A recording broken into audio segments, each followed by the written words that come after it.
Os, conforme o que foi prometido, conforme o que foi divulgado, hoje, dia 27 de janeiro de 2025, está acontecendo a tão esperada entrevista entre eu, Plauto Azevedo, e o mestre de karatê, o grande samurai Dalmar Caribé de Castro.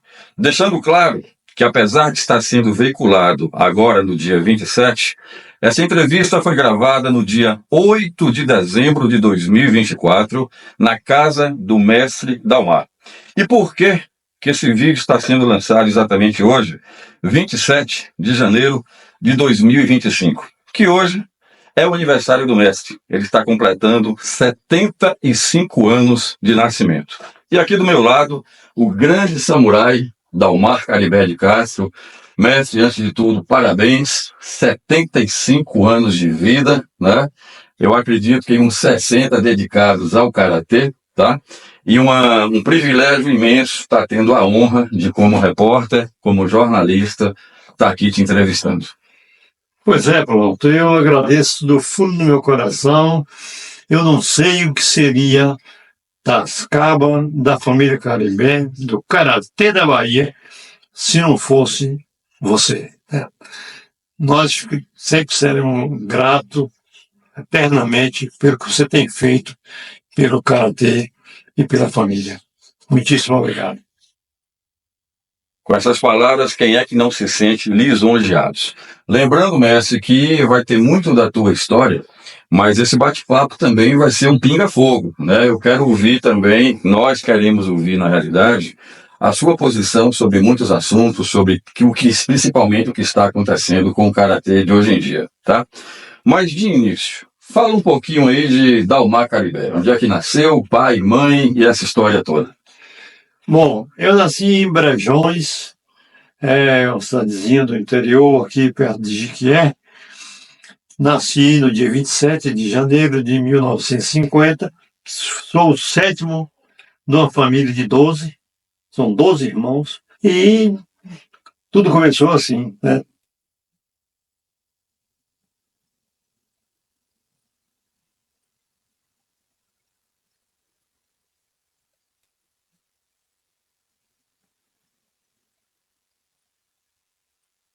Do nascimento indo diretamente para o karatê. A gente não pode falar do karatê da Bahia, de Dalmar Caribé, da Ascaba, né, da Federação Baiana de Karatê, sem falar de Denilson Caribé, que é o eterno patrono do karatê brasileiro. Mas me parece que, apesar de ser irmão de Denilson, o seu primeiro professor não foi Denilson. Confere? Mais ou menos, porque foi o seguinte, eu conheci o Karatê, na realidade, foi Denilson. Denilson que me mostrou, que me levou pela primeira vez numa aula. Mas por eu morar em Feira de Santana, e Denilson tinha um grupo de colegas dele da Petrobras que iniciou o Karatê. E Vilobaldo Moraes morava em Feira de Santana. Então eu treinei muito com o Vilobaldo. Treinava muito com o Vilobaldo em feira, mas toda vez que ia para Salvador, ia para as casas. Vilobaldo Pedreira, que está aí, graças a Deus, firme e forte também no karatê. Mas, mestre, de coração, foi algo imposto por Denilson ou você sentiu dentro de você essa vontade de treinar o karatê? Rapaz, foi impressionante, porque pela primeira vez que eu vi karatê, eu me entusiasmei, certo? Foi assim, eu fiquei pasmo, e com o interior, meu interior foi muito forte o que eu senti quando eu vi os primeiros passos em karatê. Com o professor Oishi e Denilson, certo? Na Academia dos Galés, onde iniciou-se a Ascaba, né?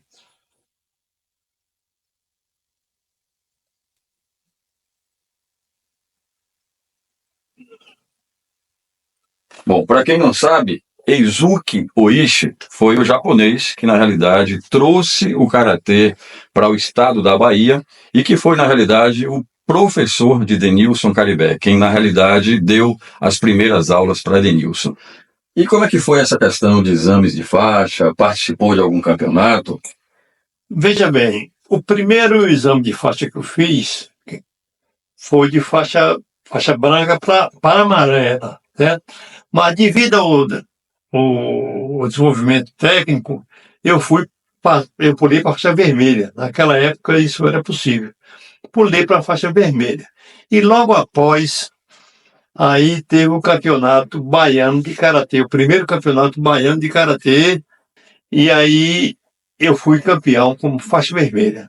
Por eu ter sido campeão, o professor Lito Monassa, que era um professor do Rio de Janeiro, ele me deu pelo faixa laranja. Então eu não fiz exame para faixa laranja.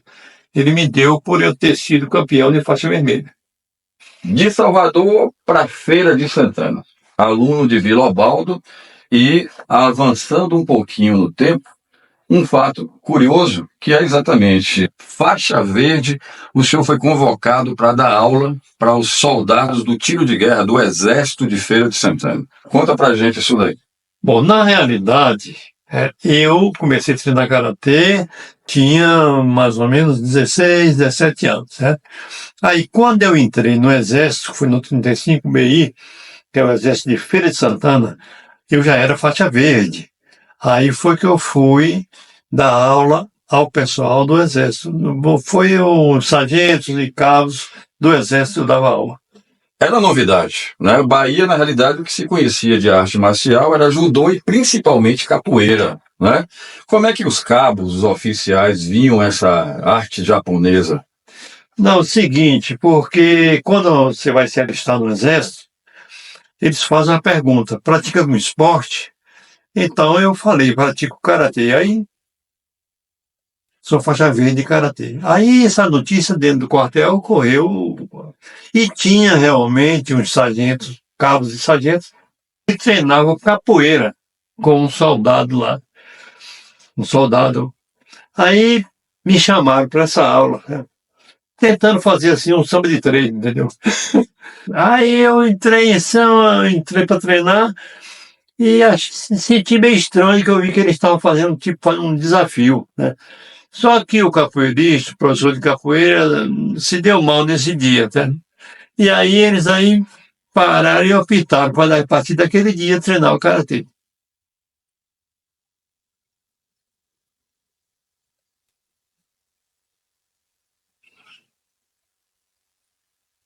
Sem querer desmerecer nenhum dos seus alunos, eu tenho conhecimento que nesse período do Exército em Feira de Santana, você formou alguns alunos. E diga-se de passagem, tem um aluno hoje que merece destaque, eu até já conversei com ele, que eu queria fazer um vídeo, né, uma biografia dele ainda em vida, que é o mestre Fernando Rocha, de Sergipe, que tem mantido o Karatê tradição. Confere essa informação, mestre. Sim, Fernando Rocha, eu tenho muito orgulho, porque foi o meu primeiro aluno que se tornou faixa preta, né? E é muito dedicado e chegou ao ponto que ele é hoje, né? Então eu fico muito feliz, inclusive antes da pandemia, que eu considero que foi a minha última aula, né? Eu fui convidado por ele para fazer um simpósio lá em Aracaju e eu fui, dei lá aos alunos dele a minha última aula, assim, vamos dizer, né? Porque depois da pandemia eu não consegui mais treinar por causa da Covid e tal. E Rocha, ele ficou muito feliz, porque quando eu disse a ele que seria, depois que eu cheguei aqui, que eu fiquei doente, foi minha última aula, ele se emocionou muito. Foi meu aluno que eu dei a primeira aula e que eu dei a última aula.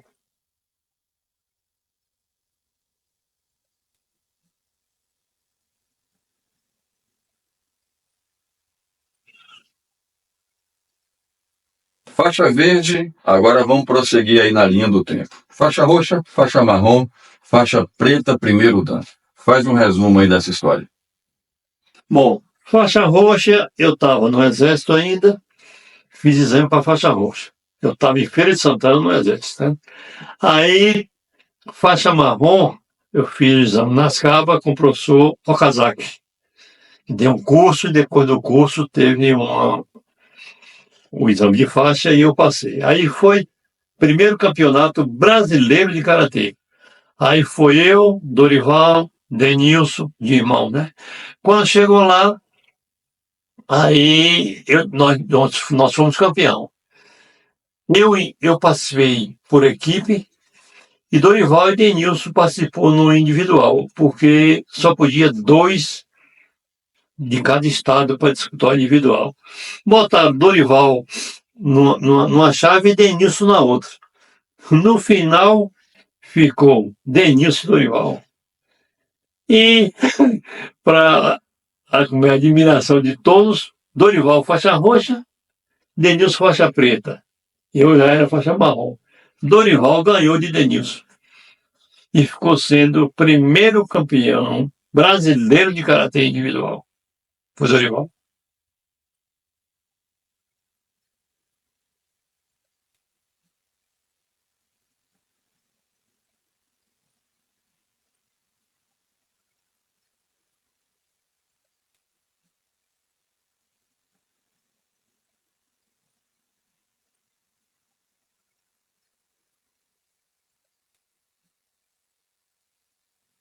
熱と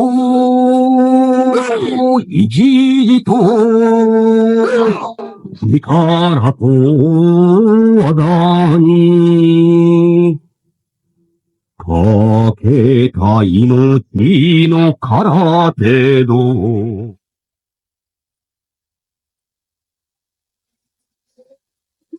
帯は汗と涙の結晶だ。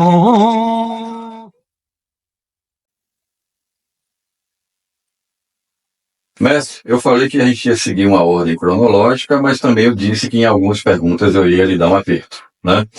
Em 1969, Dorival, primeiro campeão brasileiro de karatê. Hoje, na atual conjuntura do karatê, existe 1, 2, 6, meia dúzia de campeões brasileiros de karatê. Quer dizer, antes era uma federação. Hoje, como muita gente fala, parece que tem uma em cada cidade do estado, né? Como é que o senhor vê isso hoje, né? Essa quantidade de federações, de confederações, de estilos de karatê.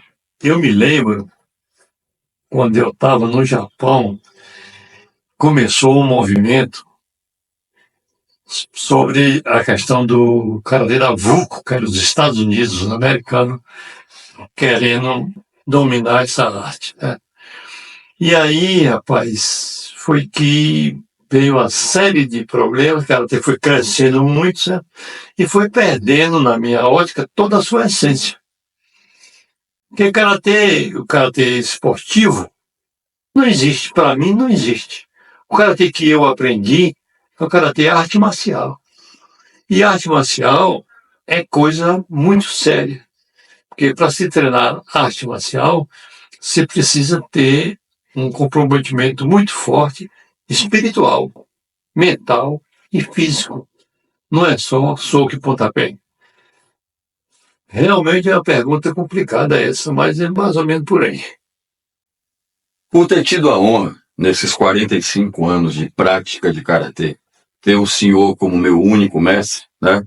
Eu peguei muito dessa bagagem espiritual e eu lembro que nos campeonatos, não que eu participava, mas que geralmente eu estava filmando, eu lembro que inclusive não tinha essa de categoria de peso, né, de altura, de idade, tinha até mesmo uma categoria chamada absoluto, onde a gente via karatecas de 1,50 m, 45 quilos, e vinha de repente um cabra lá mais ou menos igual a eu, 2x2, né, 1,90 m, 110 quilos, e a gente falava, o pequenininho vai apanhar.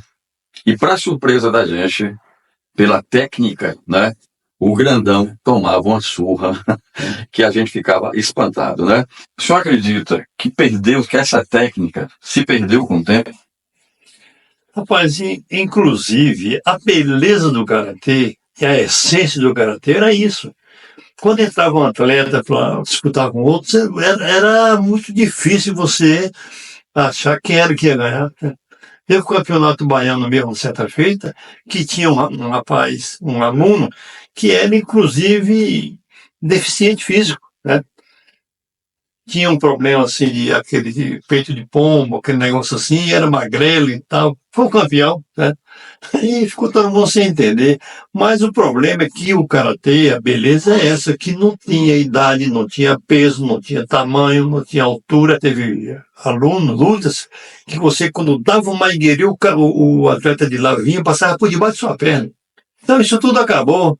Hoje você vê até, né, karatê peso, com não sei o que, isso não existia no karatê, não. A essência do karatê foi toda destruída, a verdade é essa.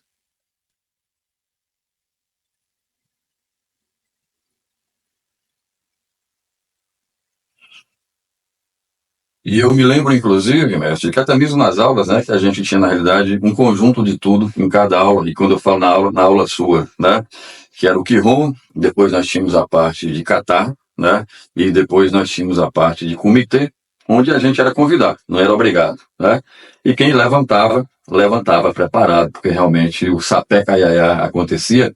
E quando a gente, tipo, eu mesmo, eu quebrei um dedo do pé direito, eu quebrei o pé esquerdo, perdi 2 dentes nessas lutas, e às vezes, sem contar os arranhões, os machucados, os hematomas, muitas vezes o kimono saía com sangue. E o divertido disso que a gente falava que era o karatê que estava entrando, né? Que era exatamente aí que a gente estava nesse treinamento de raça, que a gente estava exatamente aprendendo o karatê. E no que diz aprender karatê, tem algo do senhor que eu sempre absorvi, que é quando o senhor fala que é quando o corpo pede para parar, é aí que o karatê começa a ser aprendido. Fala pra gente sobre isso aí. Veja bem, rapaz, segundo o professor Sagara, nós temos 3 corpos. Tem o corpo espiritual, o mental e o físico, né? Isso é o karatê tridimensional, né? Então, o que que acontece? Quando você está usando a parte física, a força física, esses 2 outros corpos estão sem fazer nada. Quando você cansa o corpo físico, que continua treinando, é que você vai captando, certo, a essência espiritual e mental. Então, esse é o grande segredo de você, quando entra para fazer um kata ou qualquer outro tipo de luta, você se concentra de tal forma que você captura, vamos dizer assim, esses 3 corpos, e aí sai a perfeição. E se você está gostando desse bate-papo, você sabe que não está sendo cobrado absolutamente nada por esse vídeo que foi produzido com muito carinho. Mas nós também estamos fazendo aqui um Pix solidário, exatamente para o mestre Dalmar Caribé.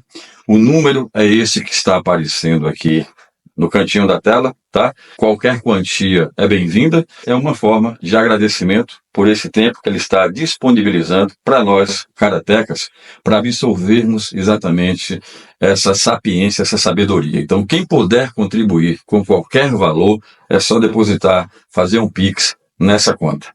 Mestre, karatê, dinheiro. Outro ponto bastante delicado, né? Eu sou testemunha que muitos alunos seus treinaram sem pagar. E hoje o que a gente percebe é que parece que o karatê está sendo voltado simplesmente à mensalidade do aluno. O que é que o senhor tem a dizer a respeito? Eu, na realidade, eu nunca tive uma academia. Eu sempre procurei dar aula em um clube. Por quê? Porque no clube a gente fazia a mensalidade do associado, era mais ou menos a metade, né? E eu ficava à vontade para fazer com que o aluno se moldasse aos princípios éticos e morais do karatê. Não moldar o karatê ao aluno. Porque quando você depende da parte financeira, é muito perigoso. Porque não pode apertar muito, porque se o aluno sair, é tanto que está saindo. Né? Então, essa parte aí eu ficava sempre à vontade, porque eu me preocupava era se o aluno, se ele gostava de karatê, não é se ele tinha dinheiro para pagar. Né? Sempre foi assim. Então, quando eu sentia que o aluno gostava de karatê e não tinha condições de pagar, eu não cobrava. Né? Toda a minha vida de karatê foi assim, e eu nunca fiz de karatê meio de vida, porque eu sempre tive atividade paralela, Eu gostava muito de agricultura. Eu estava, às vezes, dirigindo um caminhão, vendendo farinha na feira, vendendo uma coisa, vendendo outra, vendendo banana, e de noite estava dando aula, né? Então, eu fazia com que, por isso que o karatê que eu treinava, que eu sempre treinei, é muito rigoroso, porque eu seguia à risca os princípios éticos, morais e espirituais do karatê. Inclusive, o professor Nakayama, ele disse, porque na realidade, naquela época, não existia campeonato, competição de karatê. O que existia era a troca de conhecimentos, e os mestres se encontravam para fazer uma troca de conhecimentos de vários estilos de karatê, essas coisas. E quando o professor Nakayama começou a fazer competição, uma entrevista que ele deu antes de ser feita, ele disse que tinha certeza, porque ele foi quem incrementou para ter campeonatos e essas competições. Ele disse que ele estava preocupado porque ele sabia que o professor Funakoshi, que foi o fundador do Karatê, estava esperando ele no mundo espiritual para fazer um dia comitê. O senhor tocou num ponto muito importante, que é a questão da disciplina, né? Eu me recordo, eu entrei no Karatê aos 12 anos, que do dobrar o kimono, o amarrar a faixa, né, o cumprimento ao entrar, ao sair do dojo, nós obedecíamos todo esse ritual. E infelizmente, pelo que eu tenho visto também, que eu tenho visitado alguns campeonatos de karatê, eu tenho participado, visitado algumas academias, eu não vejo mais essa disciplina, infelizmente, né? Como é que o senhor vê isso? E fala também como é que foi isso, como é que o senhor absorveu essa disciplina oriental e teve essa obrigação de repassar para a gente. Eu tive aula com o professor Nakayama e eu ficava querendo era captar dele a essência do que ele tinha adquirido com os treinamentos, certo? Então, essa parte aí de disciplina é uma das coisas mais importantes, porque eu mesmo, meus alunos, eu chamava as mães e dizia o seguinte: olha, não deixe a empregada nem você lavar o kimono do seu filho. Você deixa ele lavar.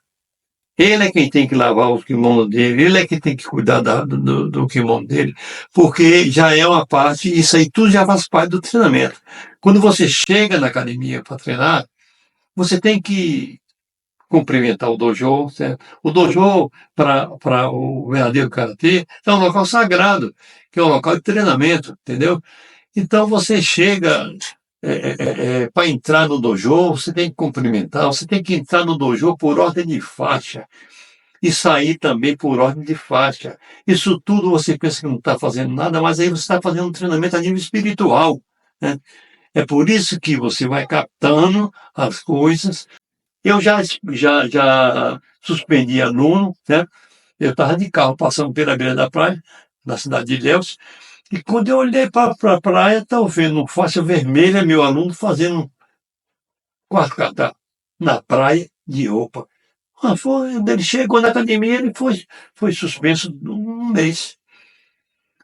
Eu já puni muitos alunos, né, por fazer isso. Eu não admitia, porque ele não era. Não, o que eu aprendi foi dessa forma, né? Inclusive, nós tínhamos uma aula aqui todos os dias, meio-dia, né? Cada aluno trazia o seu pano, né, para limpar o dojo antes e depois da aula, né? Então, isso tudo, porque limpa, então. Então, isso tudo é o treinamento a nível espiritual, né? Então, a disciplina dessa aula não podia faltar nenhuma aula, era todos os dias, ninguém poderia faltar uma aula, a aula era igual à aula o treinamento que eu fiz no Japão, da equipe japonesa que eu treinei lá, né? Então, era muito rigorosa. Quem faltasse uma aula, para você ter uma ideia, a aula era tudo de graça, não pagava nada. Agora, quem faltasse uma aula sem justificar, antes de faltar, ele pagava uma multa de um salário mínimo. Só que ninguém nunca pagou, porque ninguém nunca faltou, né? Tinha um aluno que era faixa verde, ele era descendente de japonês, e era era o melhor aluno que a gente tinha lá nessa academia. Simplesmente ele faltou à aula, e aí quando eu perguntei, os outros colegas comentou, fulano faltou e tal, e ele, o professor não vai me botar para fora não, porque eu sou o melhor aluno que tem. Só treinou comigo até esse dia, né? Então eu tinha moral, certo? E condições de fazer um treinamento desse nível, certo? E aí realmente era uma aula impressionante. Todos os dias, começava meio-dia, terminava 1 hora, né? E eram os alunos selecionados para fazer esse treinamento, faixa verde para cima, né? Até hoje, essa aula é muito lembrada e comentada por os alunos da época. Inclusive, eu tive a honra de participar dessa aula especial. Diga-se de passagem também, né? Era portas fechadas, acontecia no ginásio de esportes, a gente trancava com cadeado as portas, era uma aula secreta, né? Como o senhor mesmo falou, era uma aula que não era para qualquer um, porque não tinha intervalo, era puxado, né? Mas foi assim que realmente a gente aprendeu esse karatê raiz.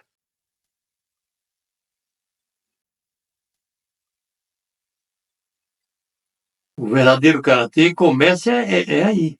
Você não pode pegar o seu kimono e levar de qualquer jeito. Você leva o seu kimono numa sacola, chega lá, você tira o kimono, veste o kimono na volta. Quando termina a aula, você sai, tira o kimono, bota na sacola. Não é para andar de kimono pelo meio da rua. E outra coisa, eu vi uma vez, eu fui assistir um campeonato, eu saí de lá horrorizado. Vi um aluno fez lá, estava fazendo lutando com o outro, e discordou de um ponto que o outro fez, que o juiz marcou. Ele discordou daquele ponto do juiz. O que ele fez? Tirou a faixa da cintura e jogou no meio do salão. Na minha época, um camarada desse, ele não treinava mais nunca comigo, sabe? Isso é uma falta de disciplina terrível. Eu não admiti isso de jeito nenhum. Para vocês terem uma ideia, o cara que eu ensinei, né, que eu sempre ensinei, gostaria até de pedir desculpa hoje aos professores de hoje, mas eu nunca permitia que um aluno meu, faixa amarela, fizesse um kata do faixa vermelha, né? Ele teria que fazer o segundo kata, né? O faixa vermelha, o terceiro kata. Não admitia. Hoje, quando eu vou na academia, eu vou no campeonato, que vejo um aluno faixa verde fazendo qualquer kata superior, EMP, unso, isso não existe, né? Isso aí ele não sabe nem o que é isso, ele não sabe nem o que é que ele está fazendo, sabe? Então, isso aí foi que hoje me deixa totalmente triste quando eu vejo uma situação dessa. Porque para a pessoa fazer um kata desse superior, ele tem que saber os princípios éticos, morais e espirituais desse kata. Para você ver pela performance dele fazer o kata que não existe nada disso. Existe ali um negócio mecânico que não. Então, na realidade, o karatê que eu ensinava era o seguinte: faixa branca, primeiro kata, e assim por diante, a amarela, segundo, terceira. Aí tinha a série de Rian, que chegava até o quinto kata, depois a série de Tek, depois vinha Kankudai, Basaidai, Emp e John. Aí o aluno estava preparado para fazer o exame de faixa preta. Daí, de um desses 4 que ele separava, ele escolhia depois, e aí ia começar a conhecer os katas superiores, né? Os professores tinham tipo assim, a obrigação de conhecer todos os outros katas, mas de escolher um ou dois para fazer, porque cada kata tem um significado, tem um motivo de ser feito aquele kata, né? Então, não sei como é que hoje chega ao ponto que chegou. Chegar, eu ver um cara que não tem nem a mínima condição, faixa vermelha, faixa laranja, fazendo um kata superior. Isso, para mim, é uma verdadeira desmoralização, uma falta de ética, né? Não sei como é que os professores permitem isso. Eu vou falar aqui a respeito de um significado, de um kata, para você sentir como são as coisas. O professor Ishikawa, que esteve aí na Bahia agora recentemente, ele morava comigo lá no Japão, eu morava com ele. Eu pedi a ele um presente, ele falou, o que você quer de presente? Eu falei, eu queria que você me ensinasse um kata. Ele, mas isso aí não precisa, não é presente, se você quiser eu ensino. Eu digo, então tá bom, então me ensina aí. Aí ele me disse, eu vou explicar aqui. O samurai, quando ele ia fazer o harakiri, ele escolhia, dentre os colegas dele, o mais íntimo e pedia para que fosse decepado o pescoço dele, para ele não sofrer muito da morte, certo? E esse que ele escolhia, ele tinha o direito de depois do samurai morto, tirar o fígado do amigo dele e pendurar e botar uma tigela embaixo para ir coletando o óleo que vinha do fígado. E aí depois pegava aquela vasilha, guardava aquele óleo, porque quando ele fosse entrar no combate, ele aí pegava aquele óleo, passava no corpo dele, para que o espírito daquele que morreu ajudasse ele no combate. O nome desse processo é Jin. É o kata Jin. E aí me ensinou o kata. Então, assim como esse kata tem essa história, todos os outros têm. Então, procura saber quem é que sabe. Eu sei que naquela época era muito difícil a tradução de japonês para português. Por isso que talvez não tenha chegado para a gente aqui esse esclarecimento. Mas todo kata tem uma história. E como é que você faz um kata sem saber nem o que é que está acontecendo?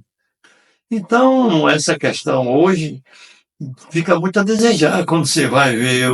É até vergonhoso hoje você assistir uma competição, porque tem coisas que não tem nada a ver. Então o karatê mudou muito, né? Ficou assim, tipo um karatê esportivo e que vai contra todos os princípios.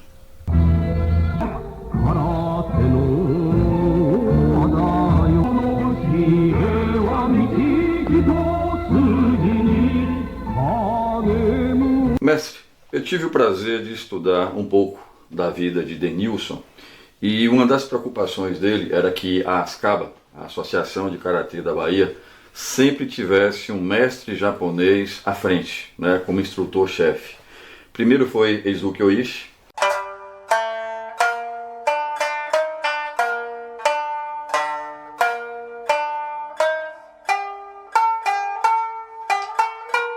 Em seguida veio Sadamo Uryu.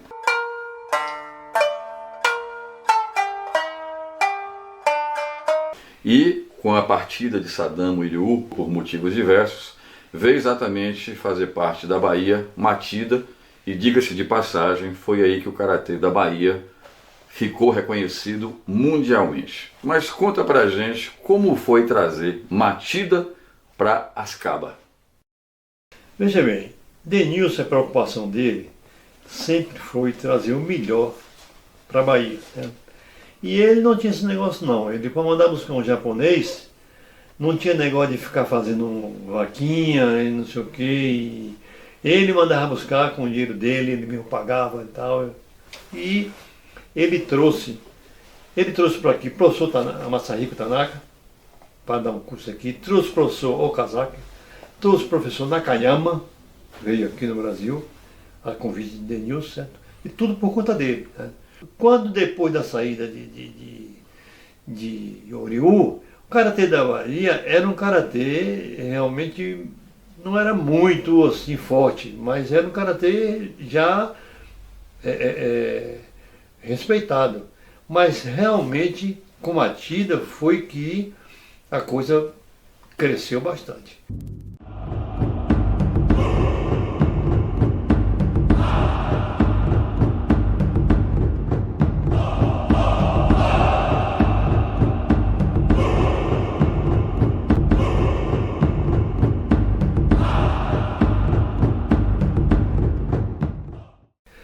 foi Matilda? Teve um campeonato brasileiro em Brasília. E Matilda estava recém-chegado do Pará, ele chegou primeiro, veio do Japão para o Pará, e Sasaki convidou ele para ajudar ele a dar aula lá em São Paulo. Certo? Então, nesse campeonato de Brasília, Sasaki levou Matilda. Mas não levou Matilda para disputar, porque não podia, né? Que ele não era brasileiro, não era campeonato brasileiro. Chegando lá, depois do campeonato, nós fomos campeão, aí Sasaki chamou Denilson para para lutar com Matilda a título de demonstração.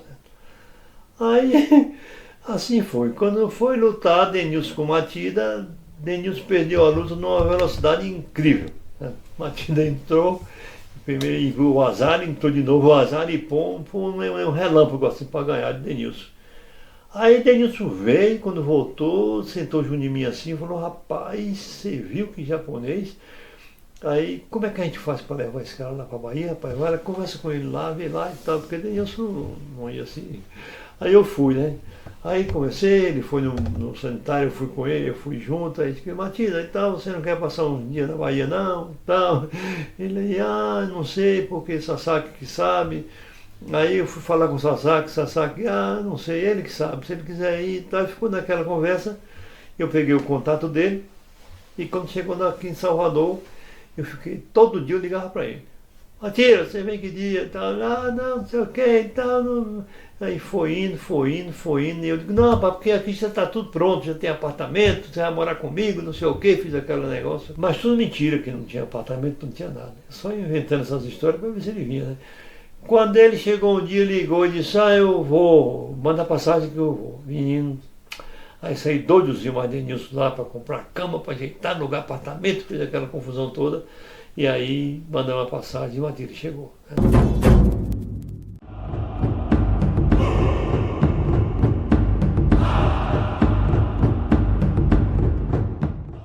Sasaki apresentou com o Caribe: olha, esse aqui é pessoa sério. Aí eu, tudo bem, aí eu comuniquei ao Sasaki que vai fazer intérprete comigo. Aí por isso que eu conheci ele. Aí ele foi convite passeando, uma semana. Ele tem um homem de determinação. Esse que realmente, como amigo que tem brasileiro, é difícil, é pouca gente. É esse que realmente é diferente com outra pessoa. Mas ele, dentro de Salvador, era como igual irmão. Karatê mesmo, ele primeiro gasta dinheiro dele mesmo. Então, realmente Bahia é muito melhorar para a casa dele. Matilda chegou, aí realmente o Karatê da Bahia se transformou. Só que Denilson, ele ficava numa situação difícil, porque toda a competição, tudo que existia sobre Karatê, Denilson nunca deu colher de chá a gente, não, muito pelo contrário. Né? Quando tinha um campeonato, botava Dorival numa chave e eu na outra, quando chegava no final, estava eu e Dorival disputando. Primeiro ano que Matilda chegou, eu ganhei, certo? Na final. No segundo ano, Dorival ganhou, certo? E aí, quando tinha o campeonato nacional, aí escolhia eu, escolhia Dorival, e Denilson com isso, ele não ficava feliz, ele ficava incomodado. Poxa, Matilda, por que dar uma Dorival? Por que dar uma Dorival? Porque tinha vários atletas, né? Matilda, não, porque eles é que Matilda que fazia aquele jogo, mas Denilson não apoiava muito, porque deixava transparecer para os outros que convocava a gente só porque era irmão, né? E não é, Matilda dizia que não era por isso não, era porque realmente a gente era quem dava conta do recado. Aí, nesse meio aí, teve realmente uma competição muito importante, foi um campeonato pan-americano, que o Brasil, de última hora, foi convidado para sediar o campeonato pan-americano, no Maracanãzinho, no Rio de Janeiro. Só que não tinha no Brasil quem é que vai representar. Aí teve um campeonato brasileiro especial, que foi em Belo Horizonte, para daí escolher os atletas para participar do campeonato pan-americano. E aí escolheram, juntou os japoneses todos do Brasil, de Brasília, de São Paulo, de Rio de Janeiro, onde tinha japoneses, juntou tudo em Belo Horizonte para escolher essa equipe para disputar o Pan-Americano. Resultado, da Bahia foram escolhidos 5 atletas, eram 10. E os outros 5 foram escolhidos entre São Paulo, Rio de Janeiro, Rio Grande do Sul. Nós ficamos concentrados na Escola de Educação Física do Exército, no Rio de Janeiro, e teve um campeonato pan-americano no Maracanãzinho. E aí, o Matida que era o técnico da equipe, e aí nós fomos vice-campeão, perdemos para os Estados Unidos por meio ponto. E o mais interessante era o seguinte, numa equipe para disputar um campeonato pan-americano, 5 atletas eram da Bahia e 3 eram irmãos. Eu, Denilson e Dorival, fazendo parte também da equipe.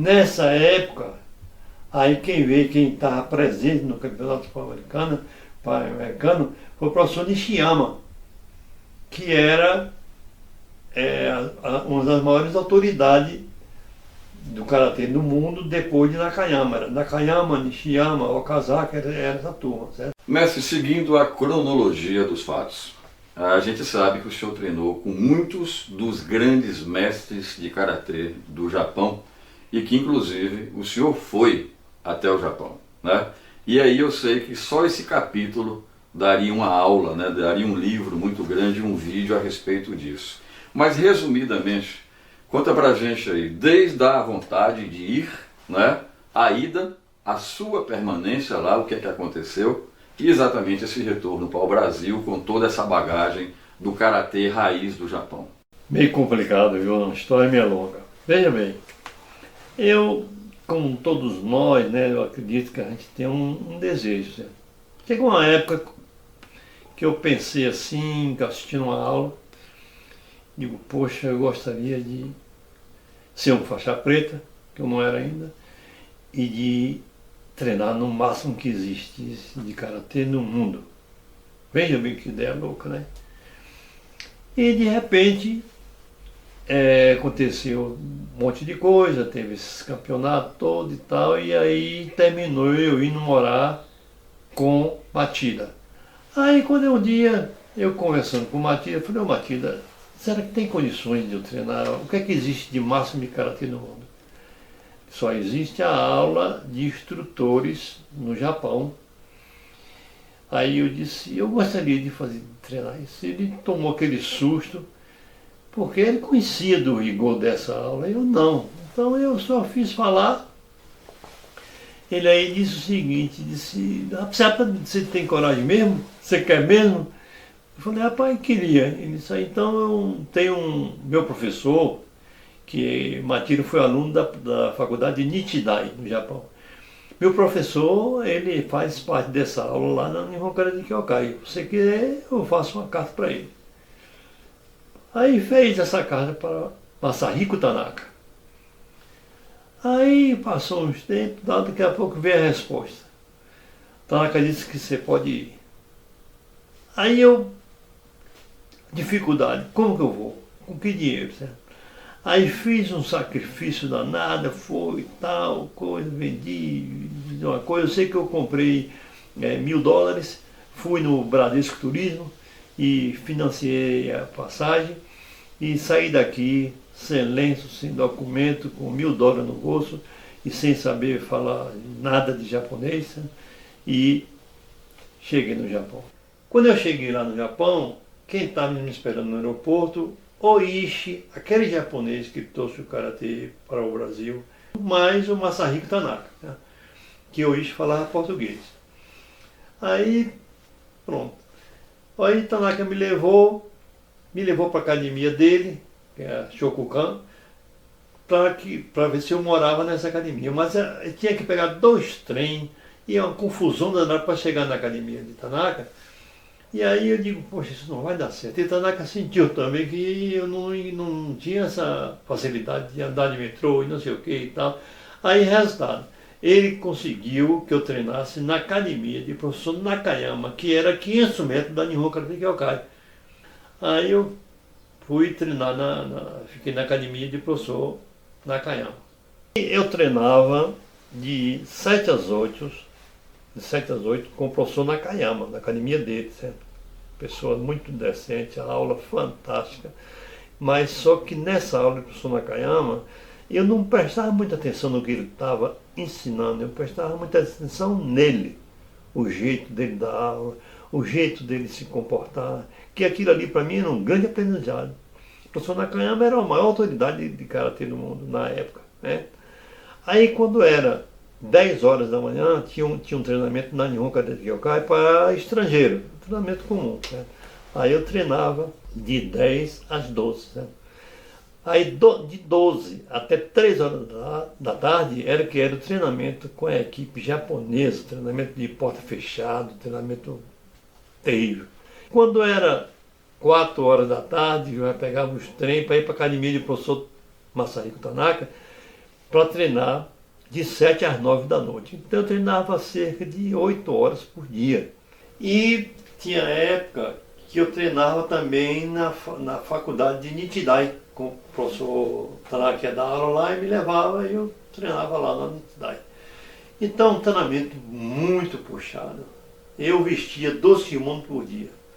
Para me alimentar era daqueles intervalozinhos ali, eu ia comer uma coisa, que eu perdi 10 quilos durante o período que fiquei lá, né? Que realmente um treinamento muito forte. Teve um dia, um fato interessante, uma curiosidade, né? Que eles já se combinaram, né, para fazer uma aula assim, 4 horas de aula. De 12 horas até 4 horas da tarde.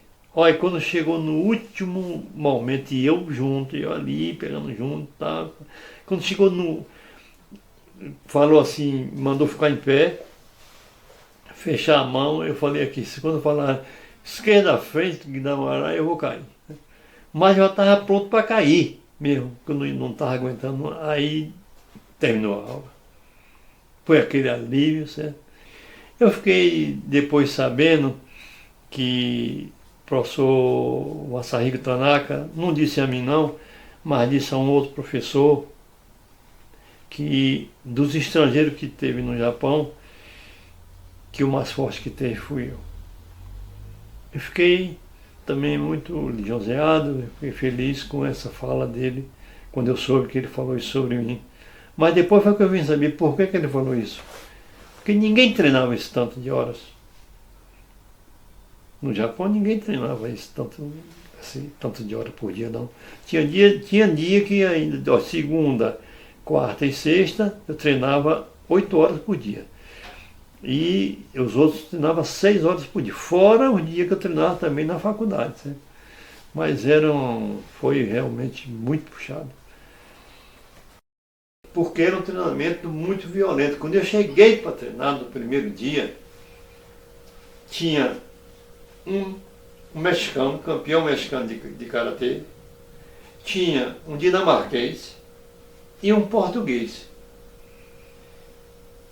E eu, de estrangeiro, só tinha esse pessoal. Resultado, com 3 dias de aula, o dinamarquês saiu, no outro dia o português saiu, o dinamarquês saiu com o olho na mão. Né? O olho que o senhor fala, a órbita do olho?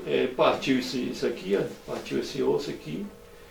Aí o português falou assim, aqui não tem condições, esses japoneses parece que não tem mãe. Ele falou, né? Saiu da aula também. E o mexicano,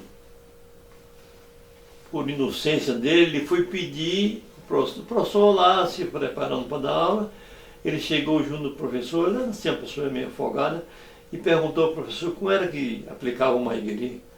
A professora olhou para a cara dele assim, aí, é assim, aí ajeitou ele assim, botou ele ajeitado assim, e deu uma iguiri nele, que eu acho que até hoje ele está caindo. Caiu lá, pronto, e ninguém vai. Aí eu olhei aquilo ali e falei, rapaz, aí saiu também, o mexicano. Depois que eu vi esse quadro, aí eu olhei assim, e eu senti que tinha um pessoal, uns japoneses, que não gostavam de que estrangeiro participasse daquela aula, certo? E perseguia realmente os estrangeiros. Aí eu digo, aí eu fui embora. Terminou a aula e tal, coisa, não tinha mais estrangeiro nenhum, só eu de estrangeiro. Aí eu cheguei lá onde eu morava, na casa de professor Nakayama, eu morava lá embaixo. Eu falei, bom, abri minha mala e tinha passagem de ida e volta. E eu botei a mão na cabeça e falei, bom, eu só tenho duas coisas para fazer. Ou eu vou me embora daqui, pego a minha passagem aqui e vou embora, ou então vou entrar igual, a partir de amanhã, eu vou ser igual um kamikaze. Kamikaze, para quem não sabe, é um suicida, né? Aí pensei, disse, não vou voltar. Como eu vou chegar no Brasil para meus irmãos, para meus alunos, e dizer, eu voltei porque não aguentei o treinamento, não vou fazer uma coisa dessa, então eu vou entrar igual kamikaze, é melhor eu morrer aqui. Aí no outro dia já entrei na academia diferente, né? Cheguei já olhando assim, tal, não sei o quê, e estou vendo um japonês que se chamava Sato, que era o responsável para me eliminar, assim, eu acho. Só que Tanaka estava na aula e ele ficava meio assim, cabreiro por causa de Tanaka e tal, então eu fiquei uma rodorria ainda sem acontecer nada. Mas Tanaka viajou, que Tanaka dava aula na Dinamarca. Aí foi, passou uma semana na Dinamarca, dando aula e tal, coisa, e viajou. Quando Tanaka viajou, no outro dia que eu cheguei, eu vi ele me olhando assim, com a toalha enrolada na mão, né? Aí foi indo, aí começou a fazer um jiu-jitsu, e ele chegou e deu um soco. Quando eu defendi ele, ele aí parou o soco na metade. Quando eu defendi ele, aí bateu no meu rosto. Primeira vez. Aí eu olhei os outros. Segunda vez, mesma coisa. Na terceira vez eu aí virei porrada. Aí o pau quebrou. Mas os professores todos, Tanaka não estava na aula, os professores todos cruzaram o braço, ficavam olhando, e eu e ele aí no meio do jogo. E aí o pau quebrou, porrada mesmo, assim, que eu nunca vi um negócio daquele. Né? Eu me estranhei. Né? Eu não pensei que eu fosse tão violento. Eu sei que no frigir dos ovos aí, quando estava, ele me conseguiu me dar um shibarai, e eu aí, antes de cair, eu pisei no joelho dele. Aí eu caí primeiro do que ele. Quando eu caí, depois ele caiu junto de mim, né? Aí eu já estava com a mão dobrada aqui e bati no nariz dele, deu um soco no nariz, aí sangrou o nariz dele, ele aí começou e eu aí levantei e comecei a chutar. Fui dando uma iguiri, até quando ele caiu. E todo mundo, ninguém fez nada. Quando eu vi ele lavado de sangue, eu todo arrebentado também, e ele no chão, foi a primeira vez que eu fiz um ato indisciplinar, né? Porque eu não podia fazer nunca aquilo, mas eu saí, larguei ele lá no chão, saí, peguei minha sacola, peguei meu kimono, entrei no banheiro, troquei, e os professores nem falou nada. Porque lá, Tanaka, era como se fosse assim, tipo o meu padrinho, então eles não podiam mexer comigo sem autorização de Tanaka, sem nada, né? Aí, isso foi uma sexta-feira. Aí, eu para sair da aula foi problemático, porque era a distância curta, 500 metros para eu ir para o alojamento, né? Mas eu fui todo arrebentado na realidade, certo? Aí começou de novo, segunda-feira, Tanaka não tinha chegado, certo? Só que o Sato, ele não foi treinar, ele foi para o hospital. Aí eu cheguei, fiquei lá, quando foi uma semana depois, quando o Tanaka chegou, quando o Tanaka chegou, os professores todos falaram com o Tanaka, contaram a história do Tanaka. Né? O Tanaka me chamou. Chamou um amigo nosso, que tinha um brasileiro lá que treinava na faculdade de Takudai, Ricardo.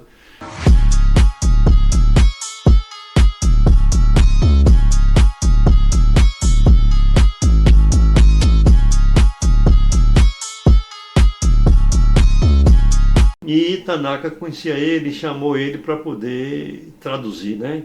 Que eu não sabia falar japonês. Aí Tanaka me perguntou o que foi que aconteceu. Aí eu falei para Ricardo falando para ele, traduzindo, né? Aí lá vai e tal, contei a história que foi assim e tal, né? Que eu contei tudo a Tanaka. Tanaka aí disse, balançou a cabeça assim e falou, eu aí falei com o Tanaka, falei, Tanaka, fala com ele, Ricardo, que eu vim aqui para aprender karatê, mas se for para porrada, eu também sei. Aí Ricardo tomou aquele susto e falou, é para falar isso mesmo com ele? Eu falei, pode falar. Ele aí falou com o Tanaka. Tanaka aí olhou para mim assim e falou assim, isso foi um dia de sábado, falou assim, então diga a ele que tudo bem, que segunda-feira ele vai lutar comigo. Aí Ricardo traduziu para mim, eu falei, diga a ele que tá certo. Aí pronto, fiquei na expectativa, né? Sábado, domingo, quando foi segunda-feira, na hora da aula, quando ele cumprimentou, ele me chamou, né? Botou todo mundo assim em volta e me chamou para lutar. Rapaz, eu entrei mesmo, tal. Resultado, quando ele, com aquele jeitão dele lutar, era inconfundível, né? Ele aí me deu Mao Shizuki. Pegou aqui desse lado aqui. Na tímpano. E pá, eu só fiz, sim, vi a mão dele chegando assim, eu rodei e caí desmaiado. Aí,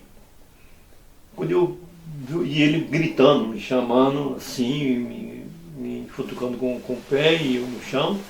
Aí eu aí levantei doido, aí eu olhei assim e vi 3 Tanaka na minha frente. Aí eu cheguei, parti para cima, só que eu fui no errado, né? Aí passei direto.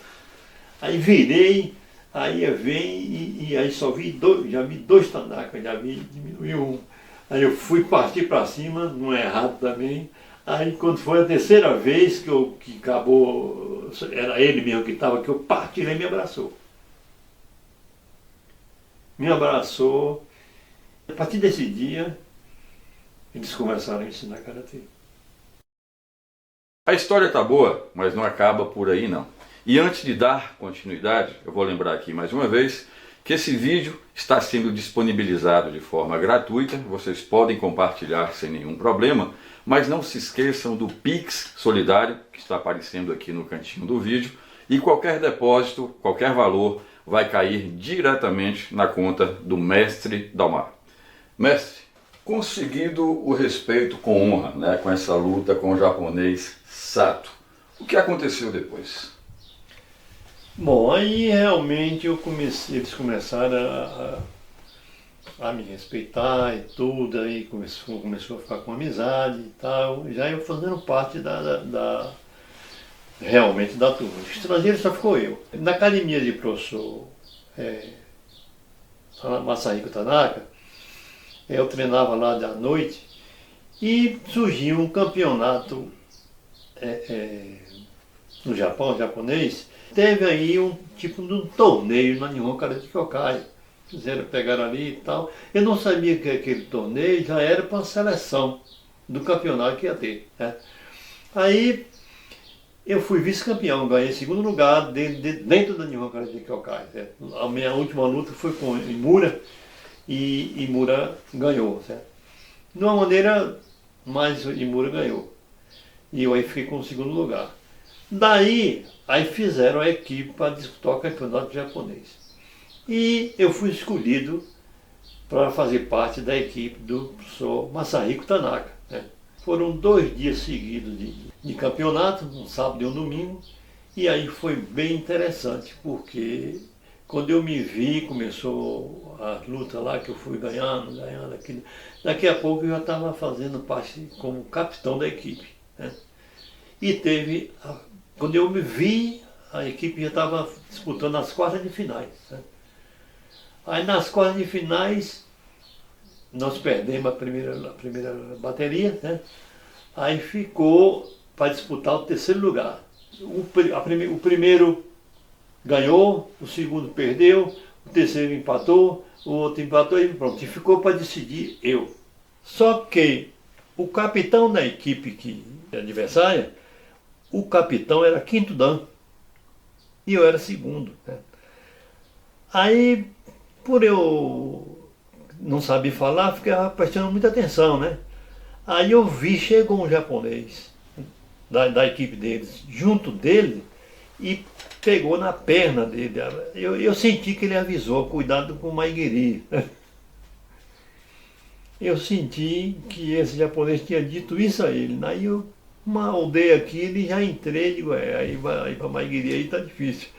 Aí, resultado, antes de iniciar a luta, que eu estou preparado, que eu olho para um lado, quem é que está? Tanaka, de braço cruzado, me olhando, né? Aí olhou para mim, balançou a cabeça assim, dá um ataque. Falou só isso, para me atacar. Aí eu ouço com ele. Aí quando iniciou a luta, eu levantei o joelho para chutar. Quando o cara defendeu, eu dei um oizo que pegou embaixo do nariz. Aí bateu o juiz aí, marcou o azar, mas olhou para ver se tinha sangrado, certo? Só que tinha sangrado, mas o cara ficou tão brabo que aí começou a engolir o sangue ali e não demonstrou que tinha sangrado. Como naquela época a luta, o tempo era corrida, 2 minutos, aí daqui a pouco bateu o sino lá e eu ganhei. Aí a equipe ganhou. Aí ganhamos terceiro lugar. Aí foi uma festa, a Tanaka veio, me abraçou e tal, gostou, foi bem interessante essa parte aí, usaram todos os outros. Agora foi muito bonito, rapaz, para mim, porque o presente que eu ganhei foi o seguinte: eu treinava na Nihon Karate Kyokai, treinava na Hoitsugan, com o professor Nakayama, e treinava na Shogukan, de professor Tanaka. Então, resultado, quando eu entrei no dojo, entrei com a placa da Hoitsugan, com o escudo da Nihon Karate Kyokai e na equipe da Shotokan. E houve, parece, um convite depois disso para que o senhor permanecesse mais tempo no Japão. Aí Tanaka perguntou se eu queria ficar 1 ano treinando com eles, né, lá no Japão, nessa aula, e ficar 1 ano disputando no Brasil inteiro, representando o Japão. Aí, infelizmente, eu estava muito comprometido aqui, com meus irmãos e tudo, porque a academia que eu dava aula aqui tinha bastante aluno e não tinha quem dava aula. Naquela época tinha muitos pouco faixa preta, né? E aí eu tive que voltar e também eu não sei se eu ia aguentar aquele treinamento não. Mestre, depois de ganhar todas essas honrarias, vamos dizer assim, no Japão, o senhor retornou até o Brasil e, se não é do conhecimento de todos, mas o mestre deixou claro aqui, para ir receber essas aulas no Japão, era necessário a recomendação, né, a assinatura, o aval de um mestre, e o senhor teve o aval exatamente de Matida, que lhe mandou um bilhetezinho, né, para que o senhor entregasse exatamente ao seu mestre. Fala pra gente o que é que tinha escrito nesse bilhete que ele recebeu como aval. Eu só descobri quando voltei, né? Que depois de todo esse acontecido, quando eu cheguei aqui no Brasil, Matilda foi me pegar no aeroporto. Aí me abraçou, aquela alegria, que a gente ficou realmente muito amigo, né? Aí ele olhou assim para mim e falou assim, hoje nós vamos beber até cair. Aí eu certo, pode que tá certo. Tá? Pensei que era a alegria dele, essas coisas, né? Então foi, né? E quando foi de noite, ele já foi para um restaurante coreano, aí na Barra, né?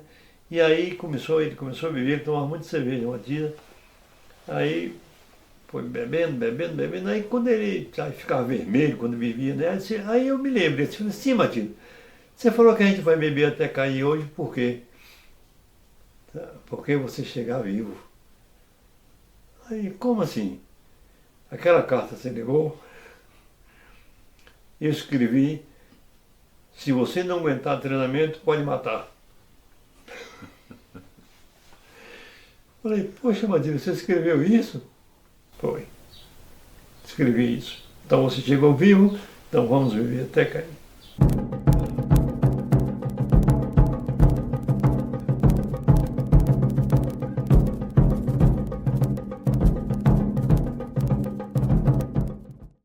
Eu fui fazer o exame de face para segundo dan com o professor Nishiyama. Para minha felicidade, foi um dos exames de faixa mais importantes que eu fiz, foi esse. Porque eu lutei com um peruano nesse exame de faixa, ganhei tudo, foi tudo beleza. Aí fui fazer um kata, eu gostava muito de fazer o kankudai, era o kata que eu treinava, aí eu fiz o kankudai, mas tinha saído do campeonato pan-americano. E primeiro ele fez o Jukumite para depois fazer o kata. Na hora de fazer o kata eu desequilibrei um pouco, e aí estava ele e Matira na banca examinadora, aí ele me chamou e falou que eu tinha desequilibrado um pouco no kata.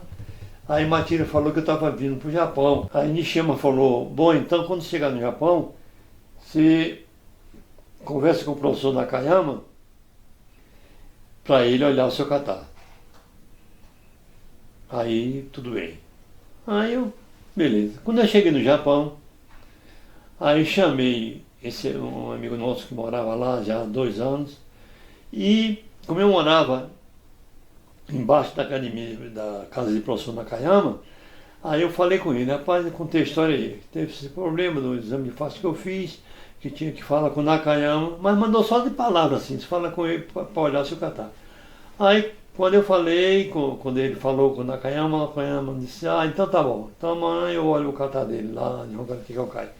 Foi no outro dia, na hora da aula, ele mandou parar a aula assim, me chamou e mandou eu fazer o kata. Aí eu fiz o kata, ele aí disse, olha, tudo bem, tal, tá aprovado, agora é o seguinte, aí ele me deu o diploma, assinou no diploma e disse, agora, quando você achar o professor Nishiyama, você pede ele para assinar o diploma, que ele foi quem olhou a sua parte de comitê. Aí, tudo bem, eu peguei o diploma com assinatura de Nakayama só e com espaço para o professor Nishiyama assinar. 10 anos depois, o professor Nishiyama veio aqui no Brasil, e eu com esse diploma guardado, aí procurei ele, aí falei, pedi a Matira para falar com ele, Matira falou com ele se lembrou, né, e realmente assinou o diploma. Então o diploma meu de segundo dan tem a assinatura de Nishiyama e Nakayama. Para mim isso foi o maior orgulho, que era uma das maiores autoridades do mundo em Karatê naquela época. Então eu sou muito feliz por isso, por ter esse diploma de segundo dan assinado por essas duas feras.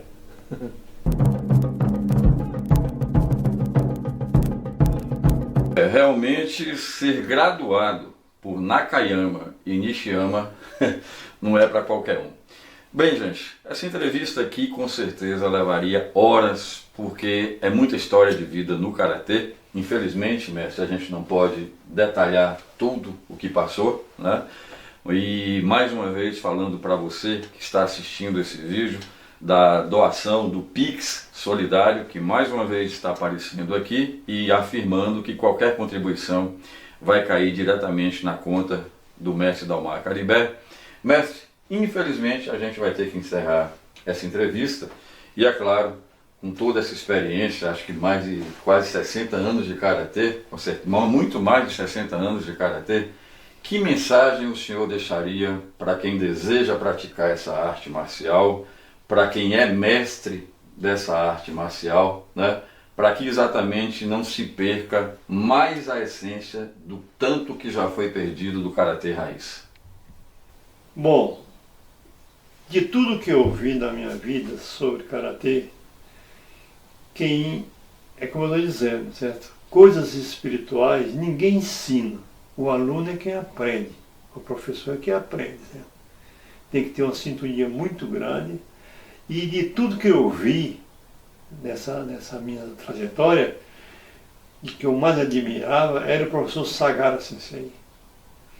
Quando ele me falou desse karatê tridimensional, eu fiquei muito impressionado, né? E aí ele me explicou de maneira muito sutil e muito detalhada o que significa isso, né? Que eu acho que a maioria das pessoas que ouvem isso não sabe nem o que é, né? Então, vou repetir aqui as palavras dele, né? Nós temos 3 corpos. Tem o corpo espiritual, o mental e o físico. E o karatê tridimensional é quando você une essas 3 forças, né? E como que une essas 3 forças?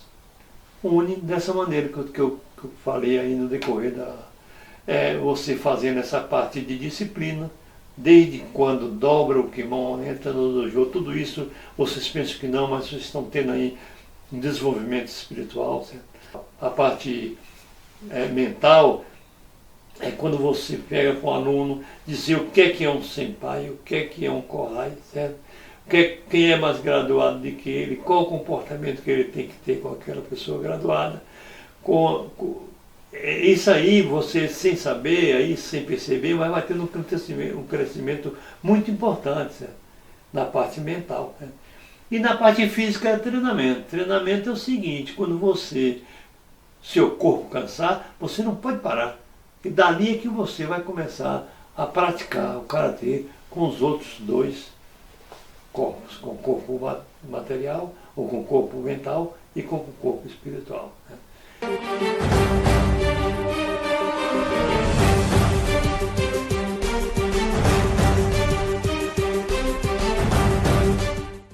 E parar, eu aconselho muito a parar com essa febre de achar que quanto mais kata você sabe, mais você é bom em karatê. Não é por aí, certo? Então eu só peço aos professores que se preocupem com essa parte, né? Porque a beleza do karatê, a essência do karatê está nisso aí, né?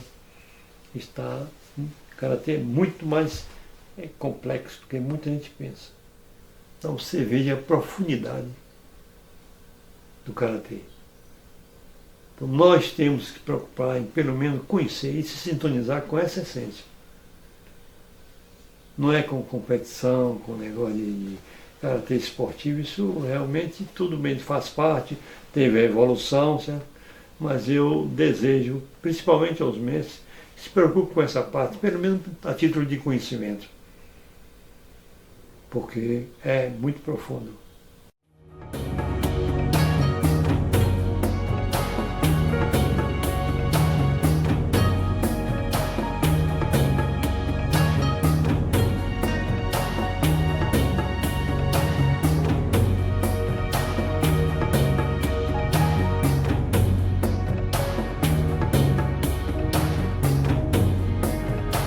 Mestre, gratidão eterna por esses 45 anos de ensinamento. Eu costumo falar que o senhor é muito mais que mestre, é meu segundo pai, né? Ossos.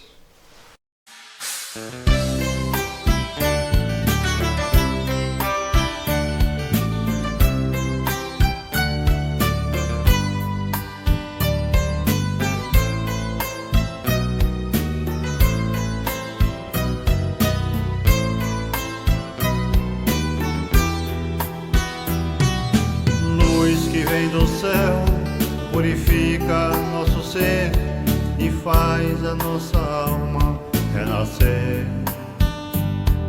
Luz que vem do céu, purifica nosso ser e faz a nossa alma renascer.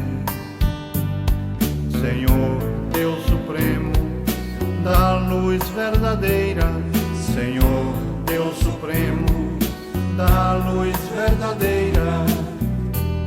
Nesta era turbulenta, Deus nos dá a esperança de voltar a ser capaz de viver como criança, com saúde, amor e paz. A luz divina vem esclarecer que a vida não foi feita para sofrer, que os homens não precisam se odiar e a paz nos corações deve reinar. Senhor Deus Supremo, da luz verdadeira, Senhor Deus Supremo, da luz verdadeira.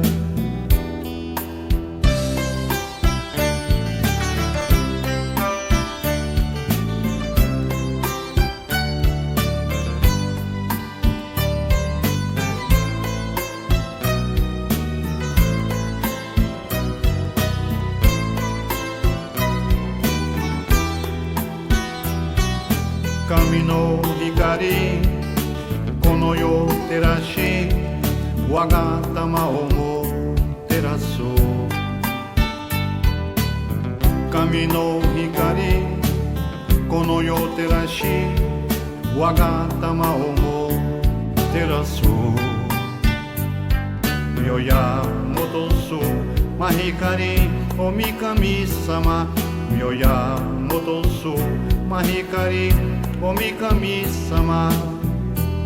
Midareta yo no naka, kiwo wa kami ga osanago no yo ni ikiru no zomi o ken wa fuku naka ni